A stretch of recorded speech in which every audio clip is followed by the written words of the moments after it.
అండి. వచ్చేసారా? 10 నిమిషాల్లో చాలా సులువుగా చేసుకునే ఉల్లివడలు చేశాను.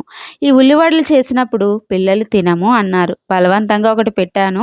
ఇక చూడండి, నాకు కూడా ఉంచకుండా మొత్తం తినేశారు. ముందుగా ఒక కప్పు సన్నగా తరిగిన ఉల్లిపాయలను ఒక గిన్నెలో వేసుకొని అందులో హాఫ్ టీ స్పూన్ ఉప్పు వేసి చేత్తో బాగా నొక్కుతూ కలిపితే అందులో ఉన్న నీరంతా బయటకు వచ్చేస్తుంది. ఇప్పుడు ఇందులోనే పచ్చిమిర్చి, అల్లం, కరివేపాకు, కారం, గరం మసాలా, పావు కప్పు బియ్యపిండి, 2 టేబుల్ స్పూన్ల శనగపిండి వేసి నీరు అనేది వేయకుండా ఒక ముద్దలాగా తయారు చేసుకోండి. ఎందుకంటే ఉల్లిపాయల్లో నీరు అనేది ఉంటుంది కాబట్టి. ఇప్పుడు వీటిని నేను చూపిస్తున్న విధంగా చిన్న చిన్న వడల కింద ఒత్తేసుకొని బాగా కాగిన ఆయిల్లో మీడియం ఫ్లేమ్ మీద మంచి గోల్డెన్ బ్రౌన్ కలర్ వచ్చేంత వరకు ఫ్రై చేసుకోండి. ఈ విధంగా మంచిగా రంగు మారాక ఒక ప్లేట్లోకి తీసుకుంటే ఇట్టే సులువుగా అయిపోయే ఉల్లివడలు రెడీ. మీరు కూడా ట్రై చేయండి. ఏమంటారు? Thanks for watching.